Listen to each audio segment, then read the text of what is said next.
semuanya, kembali lagi dengan kisah-kisah yang mungkin tak pernah terpikirkan. Malam ini kita mau menceritakan salah satu kasus yang sempat membuat heboh seantero jagat maya.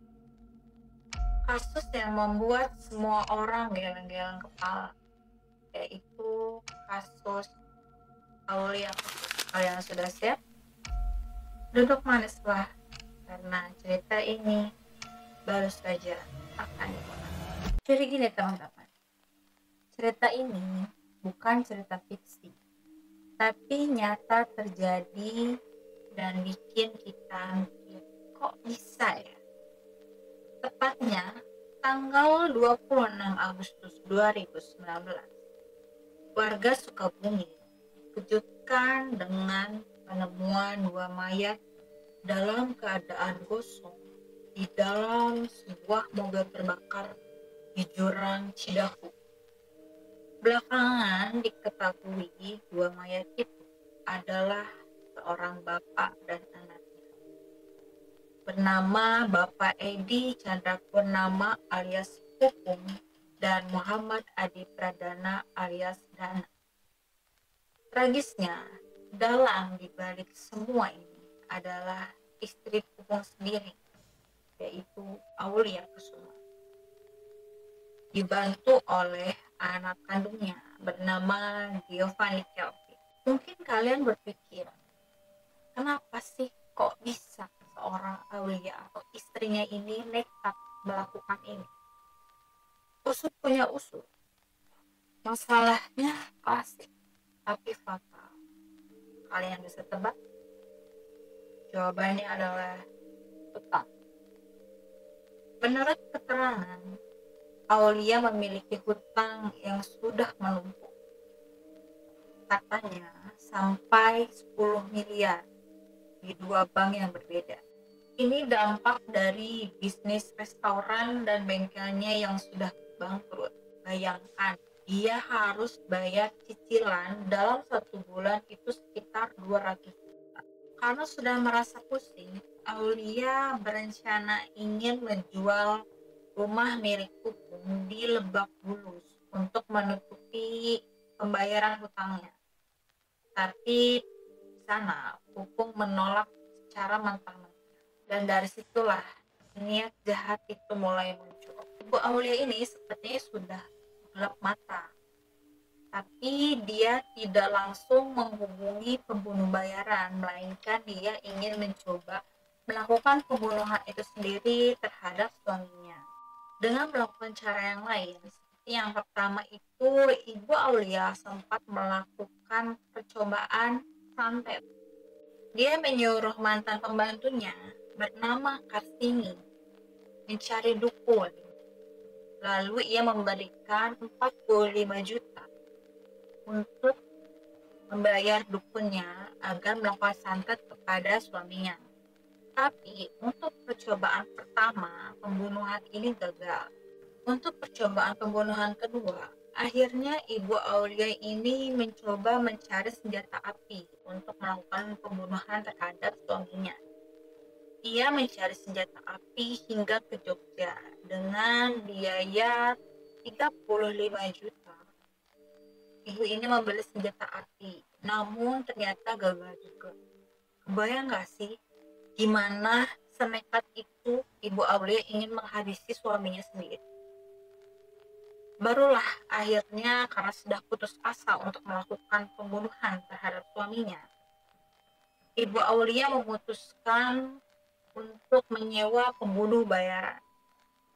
Dia menjanjikan 200 juta per orang untuk bisa mengeksekusi suaminya. Nah, disinilah bagian yang paling bikin merinding. Malam di tanggal 23 Agustus 2019, Ibu Aulia sudah siap.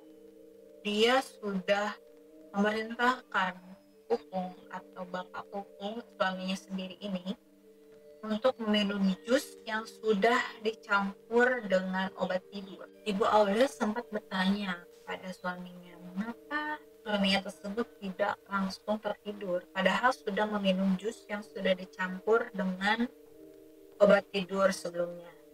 Karena tidak sabar, akhirnya Ibu Aulia dibantu oleh eksekutor yang sudah ia sewa membekap Bapak Pupung atau suaminya ini menggunakan handuk yang sudah direndam alkohol sebelumnya, dan wajahnya dilakban sampai tidak berdaya. Kelvin, anak kandung dari Ibu Aulia, ikut terlibat juga di sini.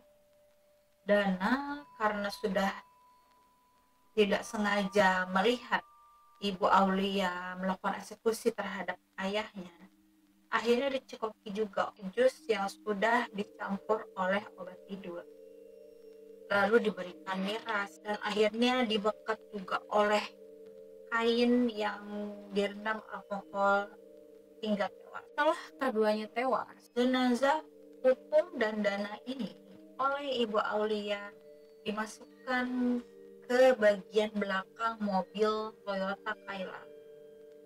Agar tidak ada jejak, tangki bensin mobil tersebut sengaja dilubangi. Lalu Ibu Aulia dan Kelvin ini dan eksekutornya membawa mobil ini ke daerah Cidahu, Sukabumi. Di sana, mobilnya digelindingkan ke jurang, lalu dibakar menggunakan 8 botol Pertalite. Pada saat melakukan pembakaran mobil ini, ternyata secara tidak sengaja Kevin terkena percikan bensin dan akhirnya mengalami luka bakar. Dan dari luka bakar itulah polisi juga merasa curiga ada yang tidak beres. Pada saat melakukan pelaporan, Ibu Aulia sendiri setelah kejadian sempat berpura-pura kesurupan saat diinterogasi awal. Lalu pada saat Bu Aulia datang ke kantor polisi, dia juga yang melapor bahwa suaminya telah hilang, padahal dia sendiri yang sudah membunuhnya. Tapi serapi-rapinya rencana kejahatan pasti akan terendus juga, seperti terjadi kasus ini. Polisi yang menemukan mobil terbakar dengan terdapat 2 jenazah di dalam mobil tersebut langsung curiga.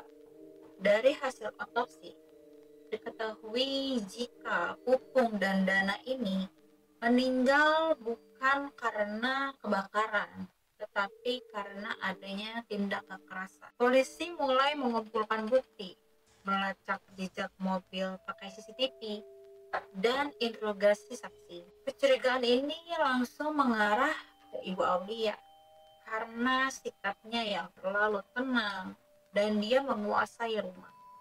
Bahkan waktu rekonstruksi, Ibu Aulia ini dominan sekali menunjukkan kalau dia memang dalam utang. Setelah seluruh bukti terkumpul, Ibu Aulia Kesuma dan Giovanni Kelvin akhirnya ditangkap. Total 7 tersangka dijerat pasal 340 KUHP tentang pembunuhan berencana. Kasus ini pun bergulir ke persidangan. Nah, di sini ada momen yang bikin geleng-geleng. Aulia sempat menangis terisak-isak di pengadilan. Dia berkata mengingat almarhum suaminya.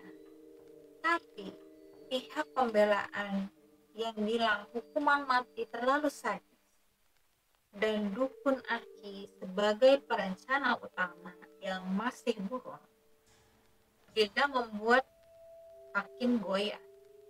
Akhirnya pada 15 Juni 2020, Majelis Hakim Pengadilan Negeri Jakarta Selatan menjatuhkan vonis hukuman mati kepada Ibu Aulia Kesuma dan Giovanni Kelvin. Ini adalah kasus yang benar-benar keji dengan vonis. Nah, itu dia kisah lengkap di balik kasus pembunuhan Aulia Kesuma yang bikin kita merinding, tapi juga tanya gimana sih masalah utang bisa bikin orang gelap mata sampai nekat melakukan hal sekeji ini terhadap orang terdekatnya. Ini jadi pelajaran berharga bagi kita semua, bahwa tekanan hidup harus dihadapi dengan bijak. Jangan sampai lepas kendali. Menurut kalian, apa yang paling membuat kalian shock dari kasus ini? Atau ada komentar lain? Tulis di kolom komentar di bawah ya. Jangan lupa untuk like, share, dan subscribe channel Dwiji Corner agar kalian tidak ketinggalan dengan cerita-cerita misteri dan horor lainnya.